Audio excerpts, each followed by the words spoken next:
Les personnes sans Dieu ont-elles des valeurs? Les personnes laïques ont-elles des moralités?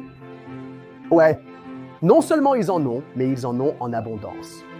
En fait, à bien des égards, les athées, les agnostiques et les humanistes laïques font preuve de plus de compassion et d'empathie que leurs pères religieux. C'est notre sujet du jour. Je suis Phil Zuckerman. Je suis professeur de sociologie et d'études laïques au Claremont College en Californie.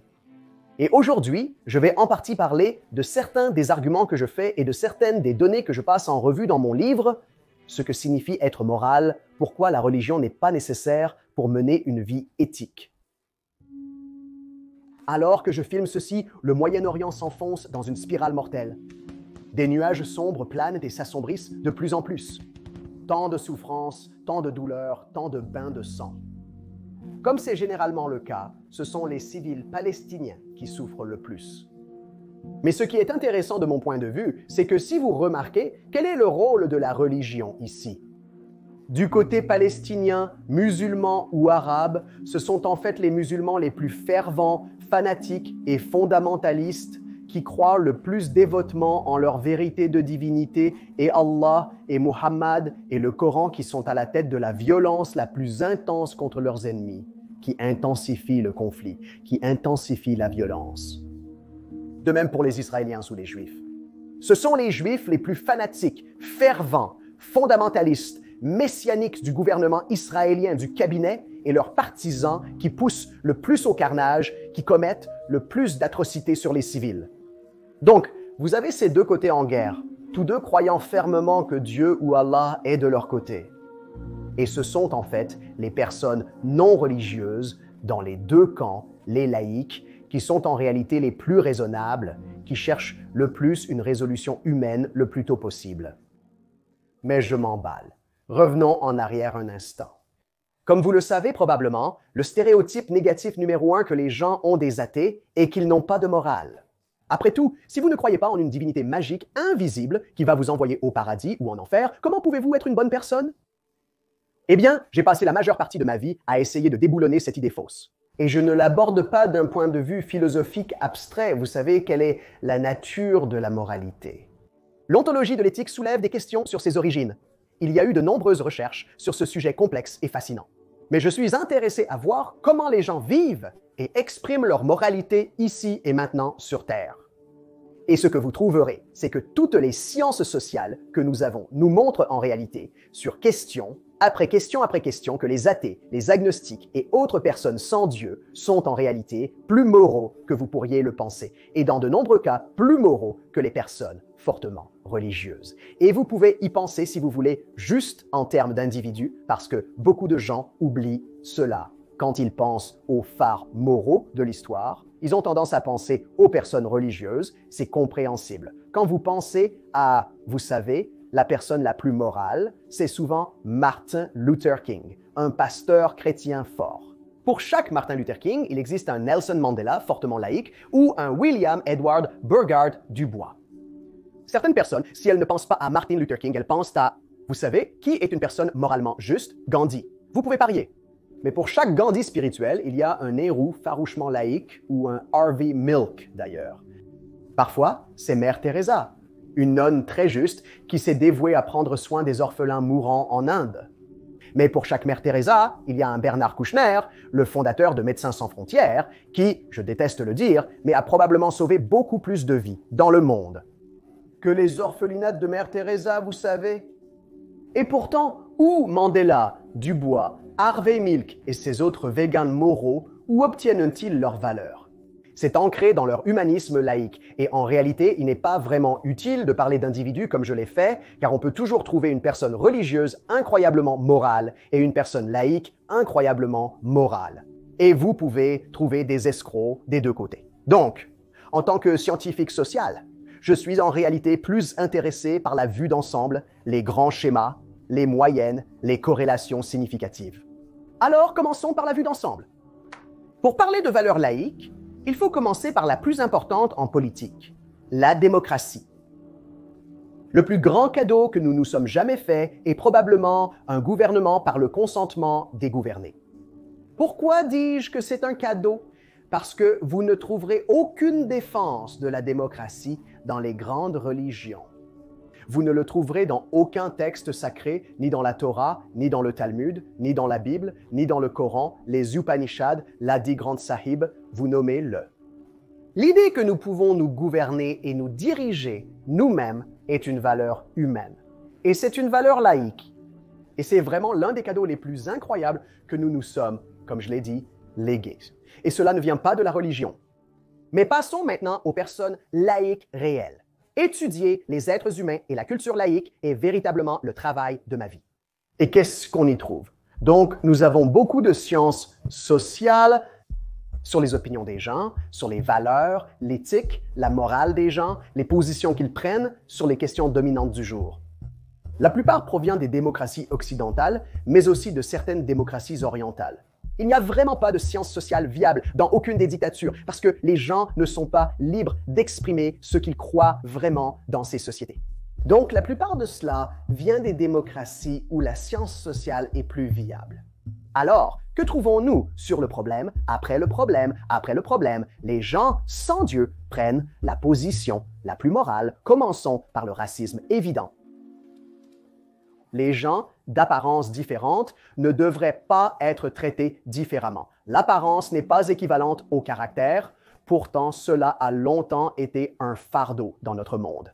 Les gens sont injustement opprimés à cause de leur physique, c'est ridicule. Et pourtant, devinez quoi? Dans étude après étude après étude, nous constatons que les athées et les agnostiques, en particulier les athées et les agnostiques blancs, professent en réalité les visions du monde les moins racistes. Et les personnes fortement religieuses, croyez-le ou non, expriment les visions du monde les plus tribalistes, ethnocentriques, préjudiciables et racistes. En ce qui concerne la race, le sexe et le genre, les hommes et les femmes parlent d'une division à travers l'histoire où les normes et valeurs patriarcales ont entravé le développement égal de notre espèce humaine. Les hommes et les femmes devraient-ils avoir les mêmes droits pour poursuivre les intérêts qu'ils ont, les objectifs qu'ils ont et les carrières qu'ils recherchent? Bien sûr, et pourtant, que trouvons-nous? Dans étude après étude après étude, les athées, les agnostiques et les humanistes laïques sont beaucoup plus susceptibles de soutenir l'égalité des chances et des droits pour les femmes que les personnes fortement religieuses. Il n'est pas surprenant que si vous regardez l'indice de développement humain des Nations Unies, quelles sociétés sont les meilleures pour les femmes en termes de niveau de vie, d'opportunités de carrière, d'engagement politique? Ce sont les démocraties les plus laïques sur la planète Terre. Et si vous voulez parler d'un problème majeur de préoccupation morale, notre planète qui fond. En ce qui concerne la crise climatique, le réchauffement climatique, quel que soit le mot que vous voulez utiliser, étude après étude, montre que les humains les plus laïques, les plus athées sur cette planète sont les plus susceptibles d'accepter la science et l'empirisme expliquant le changement climatique et sont les plus favorables à faire quelque chose à ce sujet au niveau juridique, politique et financier. Parler d'une crise morale qui nous affecte tous, et pourtant, plus les gens sont religieux, moins ils sont susceptibles de croire au changement climatique et de vouloir faire quelque chose à ce sujet. Homophobie. Parlons d'un fléau né de la religion sur notre monde. Les personnes gays et lesbiennes devraient-elles avoir des droits égaux? Bien sûr. Eh bien, si vous êtes laïque.